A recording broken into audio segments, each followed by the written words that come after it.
It was a chilly morning in London. The city was rushing, as it always does. On bus 42 to Paddington, 19-year-old Arshun Singh, a new immigrant from Punjab, stood holding on to a rail. He was trying to find his footing in a new country, and on this crowded bus, he was just trying to find his balance. He stood beside a young woman in NHS scrubs, Sophie, who was chatting with her colleague. The bus lurched forward, then slammed on the brakes. Arjun's hand slipped, accidentally brushing Sophie's chest. For a moment, there was silence. Then chaos erupted. "What the hell do you think you're doing?" Sophie shouted. Arjun, flustered, tried to apologize. Sorry, madam, it was an accident." But his words were drowned out by her anger. "Don't you dare. You people think you can just touch anyone?" Heads turned. Phones were lifted. The quiet hum of the bus was replaced by whispers and judgmental stares. "Sophie, calm down," her friend Emma urged, but Sophie was furious. "No, I've had enough of creeps thinking women are easy targets." Arjun's face went pale. He tried to explain, but his English failed him under the pressure. The crowd's murmurs grew louder. "Typical," someone muttered. "These youngsters come here with no manners." Sophie turned to her friend. "Emma, record him. Just in case. We need proof." Hesitantly, Emma aimed her phone's camera at Arjun. A few moments later, his passengers shuffled to get off. The crowd pushed Arjun, and his body brushed against Sophie's shoulder. That was it. Sophie slapped him hard across the face. "You disgusting creep," she screamed. Gasps filled the bus. Arjun, his eyes welling with tears, pleaded, "No, please, I did not. It was an accident." But no one believed him. The court of public opinion had already passed its sentence. He was guilty. At the front of the bus, the driver, Baldev Singh, a Singh man in his 40s, watched the scene unfold in his rearview mirror. He saw the terror in Arjun's eyes, a look he recognized all too well. It wasn't the look of a predator, but of prey. An old man yelled from the back, "Oi, driver, stop this bus. Call the police." Baldev tried to de-escalate. "Let's all just calm down, please," Sophie shot back. "Calm down? He harassed me twice." "You should be ashamed, taking his side," the old man chimed in. "Yeah, you immigrants stick together, don't you?" The words hit Baldev like a punch. He sighed, knowing he had no choice. He pulled the bus over and radioed for police assistance. Within minutes, PC Sarah Collins and PC David Hunt arrived, their body cams blinking red, capturing everything.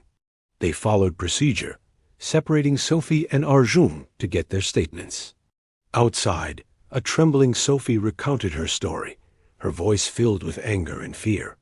"He touched me twice, officer. First my chest, then my shoulder. My friend even has a video."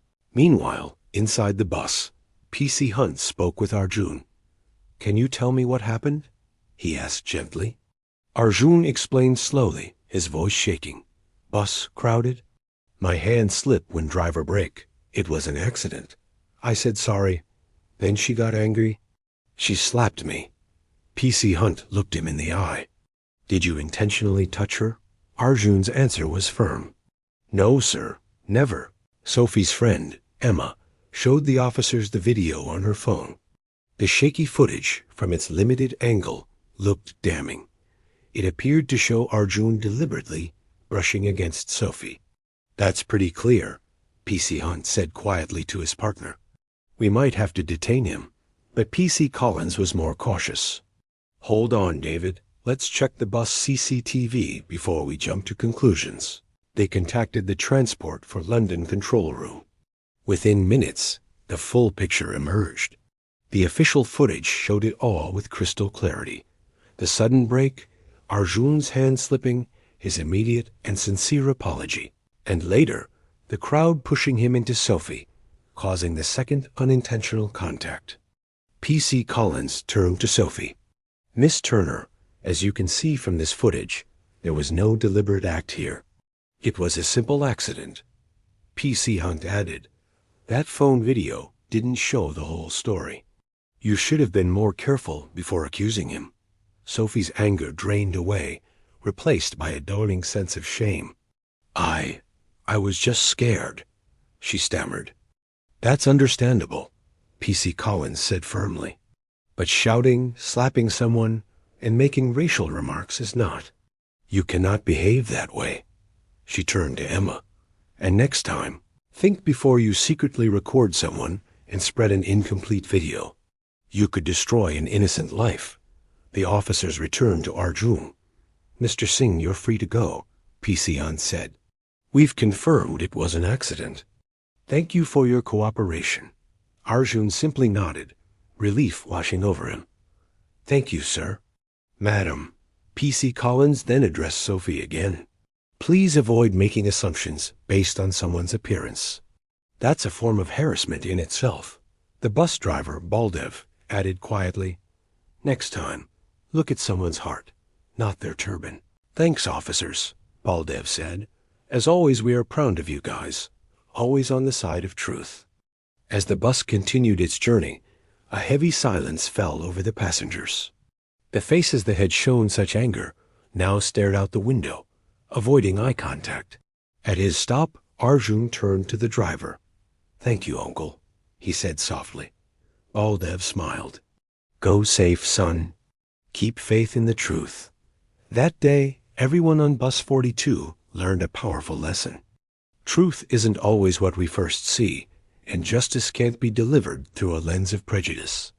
In a world of quick judgments, half-seen videos, and loud accusations, this story reminds us that fairness, empathy, and a moment of patience still matter. A second of anger can destroy a life, but a second of patience can save one. Before you judge, pause, listen, and think.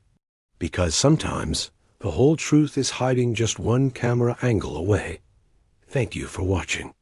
If this story moved you, please consider liking this video and subscribing to our channel for more content that makes you think.